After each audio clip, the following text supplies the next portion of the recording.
It's our intention to bring you good content on a weekly basis and to develop good relationships with you and to also be a resource for you in the multifamily real estate space.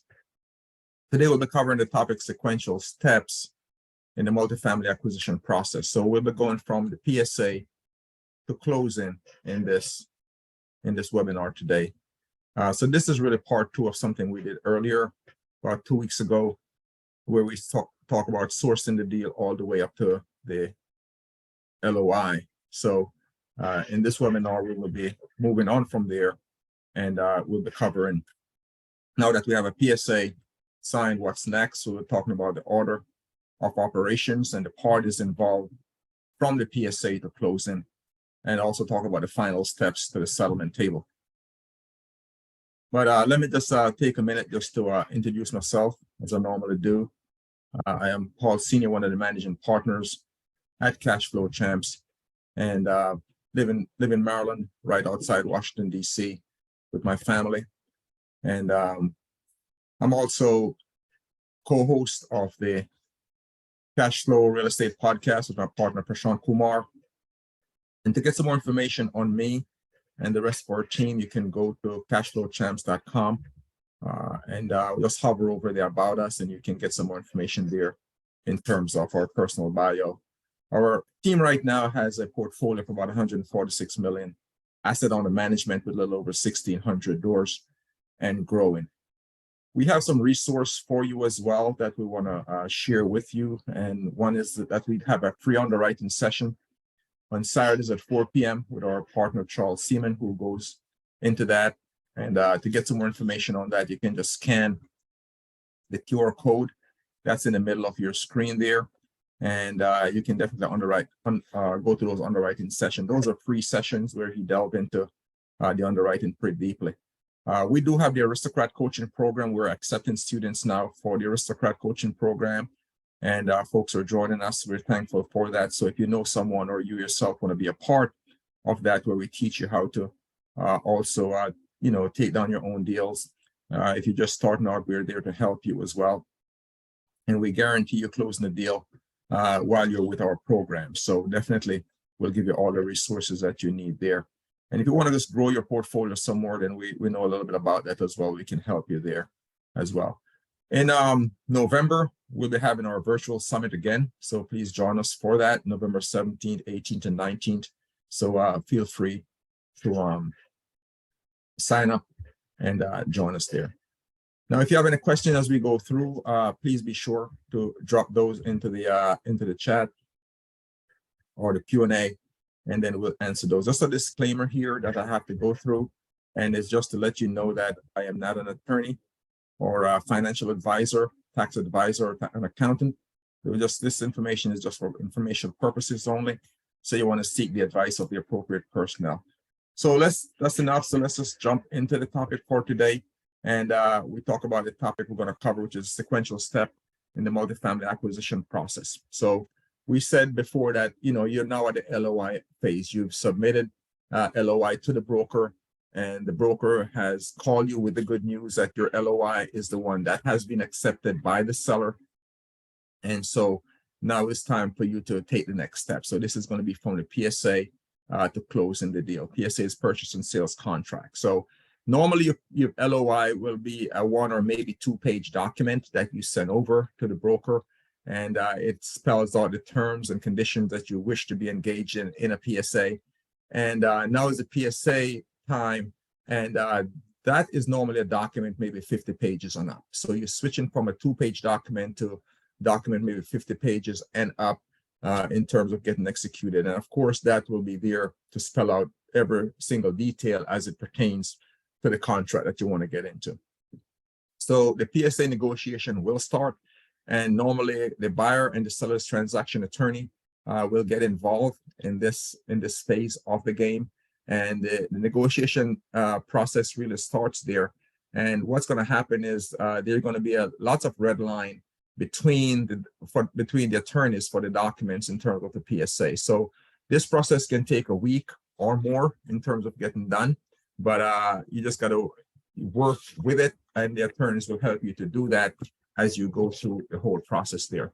So This could be a relatively quick process if you have worked with that seller before, but if it's a new seller, that could take a little bit more of a time. So the buyer can start using their version of the PSA, but sometimes the seller want to use the version that they have. So there may be a little bit of compromise that has to go on there.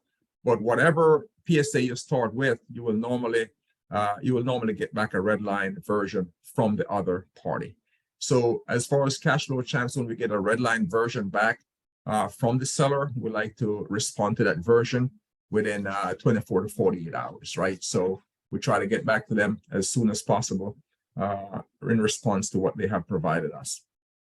So that will look at the negotiation will kind of outline the pricing and the terms that's within the PSA. So you'll go through what the due diligence time frame will be, what the closing time frame will be. Typically, you agree on it in the LOI, but in the PSA, it's kind of more cemented in there, right? So during this time of the PSA negotiation between the attorneys, you in terms of your team, your syndication team will be discussing with the real estate broker who represent the seller. You're going to be discussing that due diligence time frame as well, right? So you're going to be talking to them, when is it that is the best time for us to get to the property, get on site. If you can get an early in terms of due diligence, then that's the best thing to do. So as far as the buyer, you do not have direct contact with the seller per se, right? So all of this communication has to be done through the real estate broker, and it's a back and forth between them, between you and the seller, where the real estate broker is the middleman, so to speak. So you're going to be scheduling your on-site due diligence with the broker because you'll be on site to check out all the units, right? So the tenants there, sometimes you're talking about 100 or 200 unit property, even 300 unit property and up. All those tenants have to be notified, and that has to be coordinated. The due diligence period that normally take about 3 days or so. So it can be intrusive for the tenants sometimes, so that has to be carefully planned out. But of course, you're going to want to have your team there on site to do a thorough due diligence of the property. And you're going to bring in different personnel, your different contractors, your plumbers, your electrician, your roofers. Bring everybody in during those 3-day time frames so that everything can be checked out at the property, so you can get a good property condition report that you can evaluate and go back to the seller with in case there are any outstanding items that you want to bring to the seller's attention to see whether or not you can get a credit for it or whatever may be needed there. But it's a very intensive 3 days of this constant work of checking out the property, checking out the structural integrity of the property, knowing what you're dealing with in terms of the property that you're going to purchase. So typically, these contracts are negotiated where it's a 30 days of due diligence. You're going to have also 30 days in terms of to close the deal. So that total about 60 days from your PSA signing to when you actually sit at the settlement table executing on closing the deal. Some contracts will have written in there as well an extra 30 days in terms of an extension, because sometimes things don't go exactly as planned, and so it's good to have another 30 days in there just in case you need it. It's already written in the contract.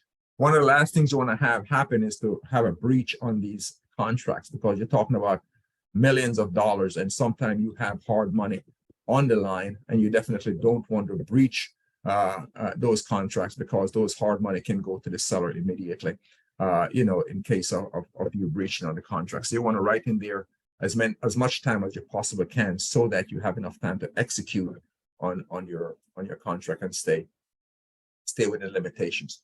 So let's talk about the parties that are involved during the PSA to closing phase. We already talked about the buyer transaction attorney that's in constant negotiation with the seller transaction attorney throughout the whole time frame, right?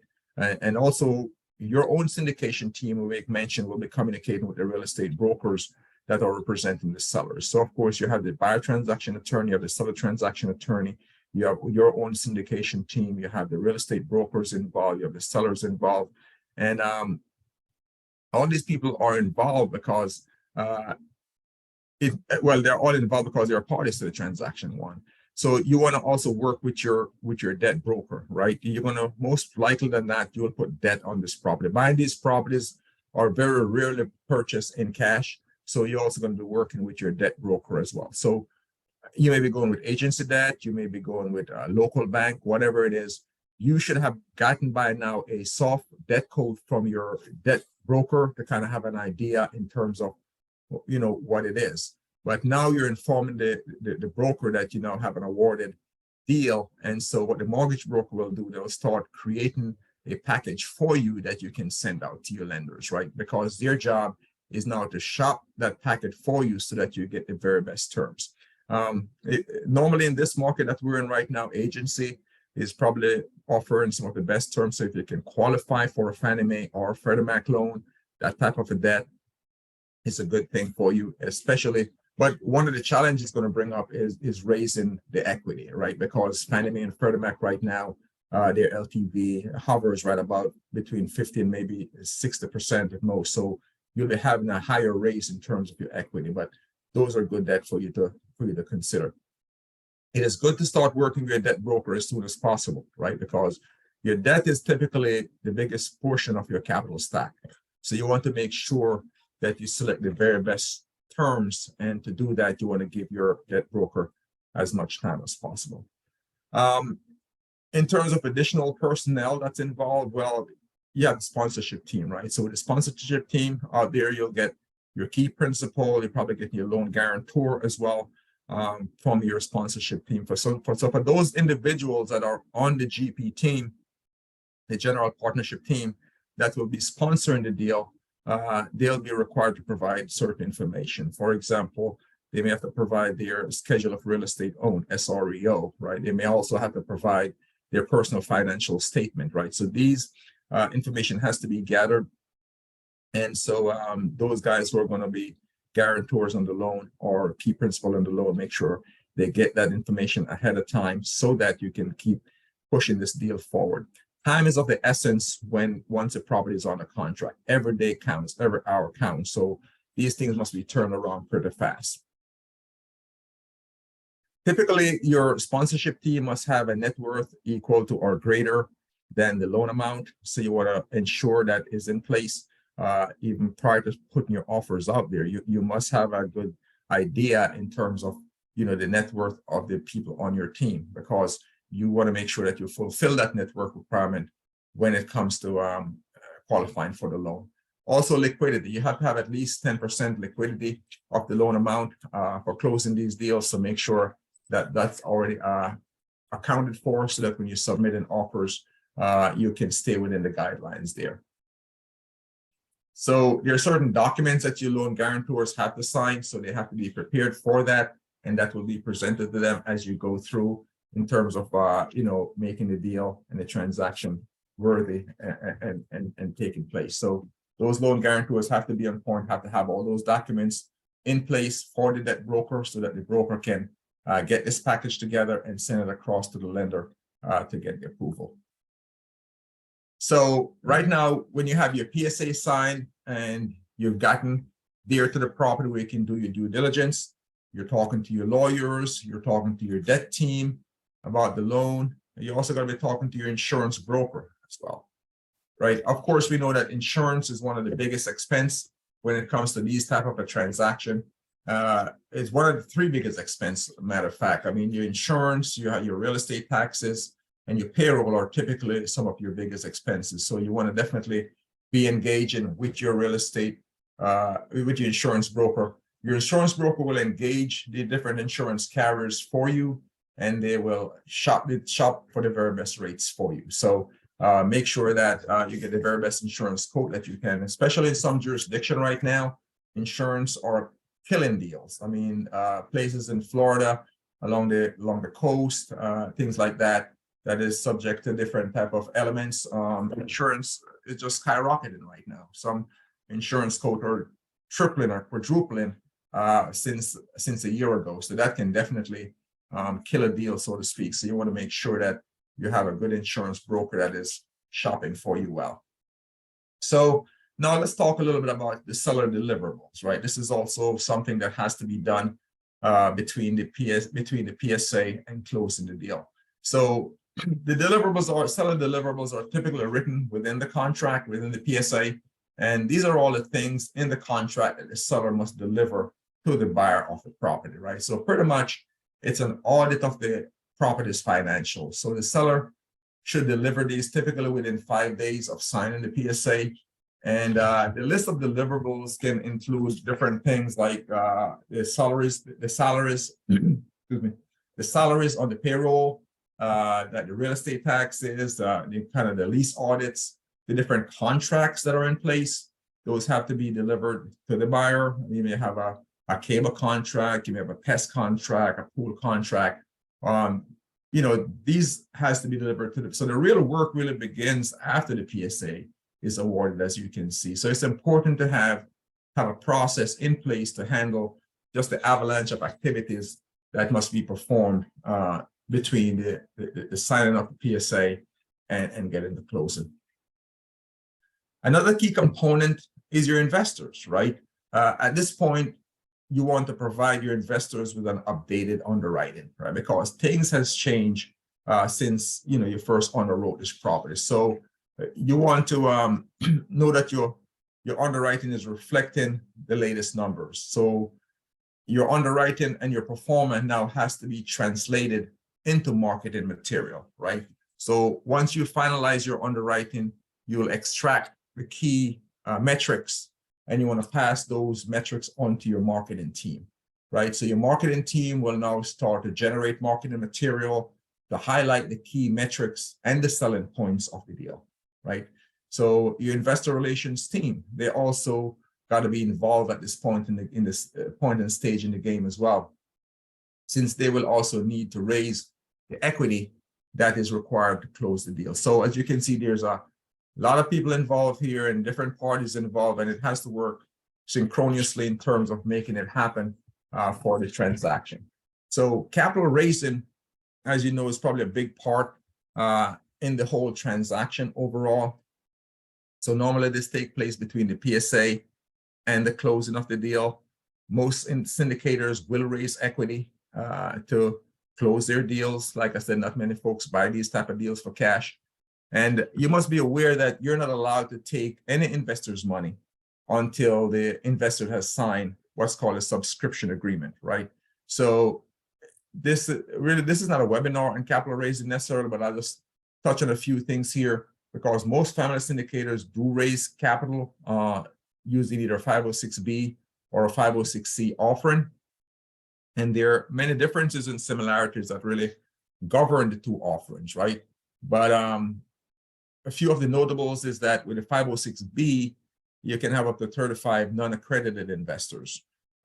So you have no limit really on the amount of accredited investors. So the 506B, it allows up to 35 non-accredited investors, and you can do unlimited accredited investors. With a 506C, you only have accredited investors in there. So also with the B, there's no general solicitation that's allowed.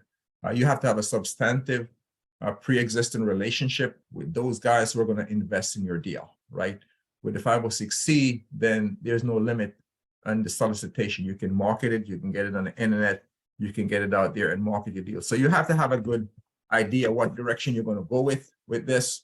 And of course, it also depends on building a substantive relationship if you're going to go the 506B route. So the capital raising phase can be the most challenging in closing the deal. It is important that in the 506B, in particular, that you start building those relationships early, because normally, when folks give a soft commit on your deal, that does not necessarily mean that they're going to give a hard commit. I mean, some people will say they're going to invest, and typically sometimes a lot of folks fall out and don't necessarily invest in the deal. So in terms of capital raising, it can be challenging because somebody falls out at the last minute before you go to closing, then you have to replace those funds, and sometimes that can pose a big challenge. So make sure that you over-raise when it comes to closing your deal, especially if it's your first deal. You want to make sure that you have enough funds to bring you to the settlement table. All right. Let's see here. So let's talk about just kind of the final steps, so to speak, in terms of the whole operation of getting to the settlement table. So during the PSA, the closing, there's going to go up a period they call the go dark phase, pretty much. And really, it's about 5 to 7 days prior to closing.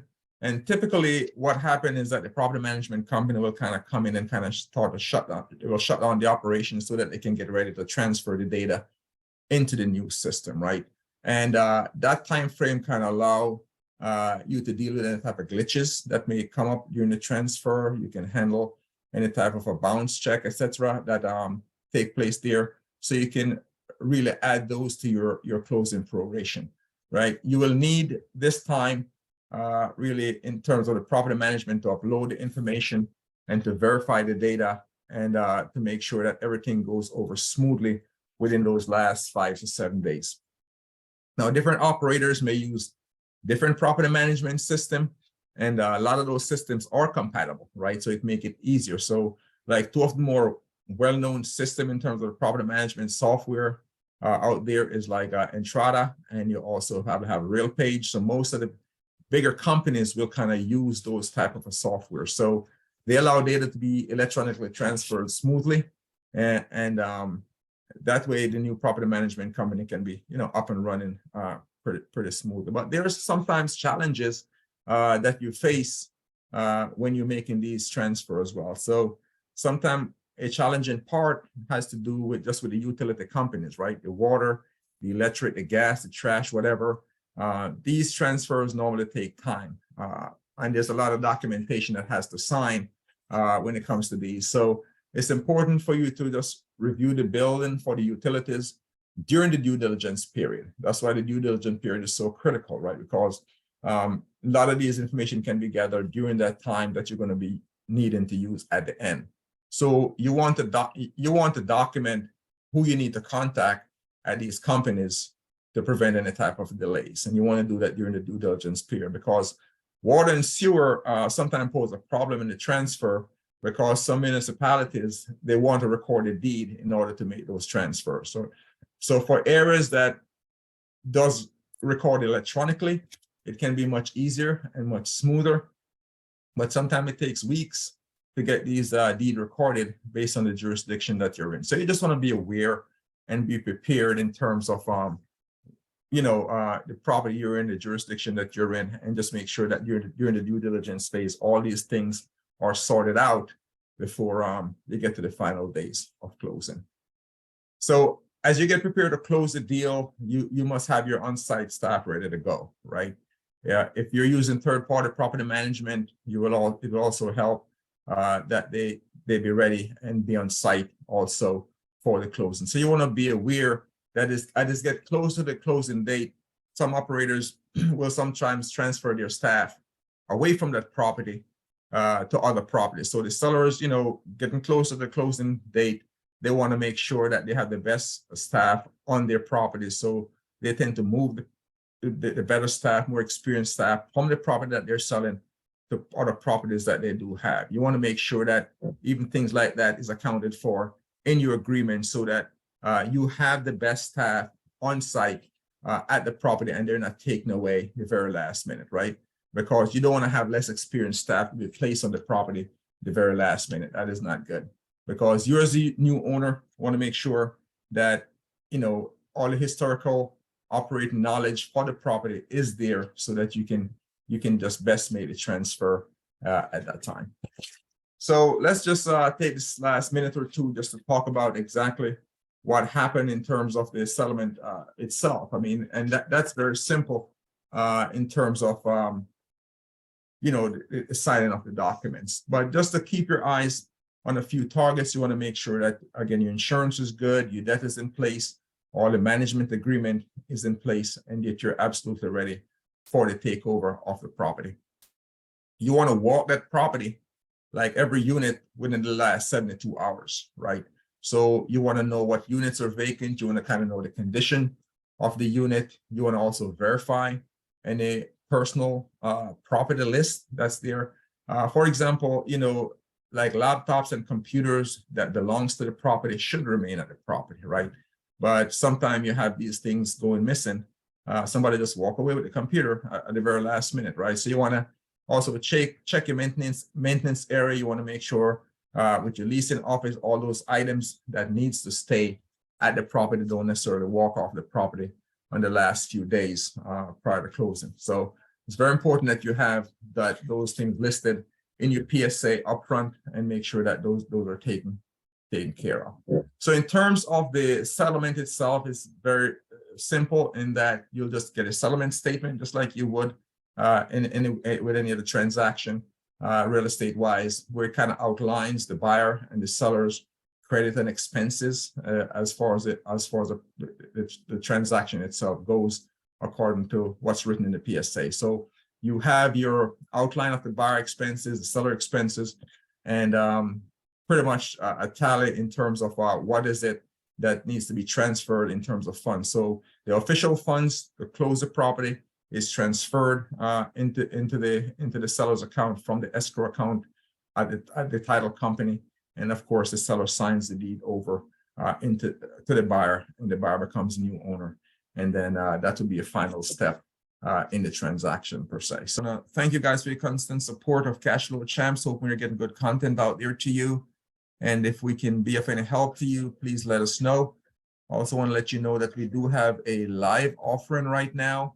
It is a 506C, great property in the Atlanta MSA. We should be going to closing with that soon. And we do have a couple more slots in terms of if you want to invest with us passively. You're welcome to do that. You can just reach out to myself or Prashant. You can get our information off the website, cashflowchamps.com, or you can email me directly, paul@cashflowchamps.com. But thank you so much. I think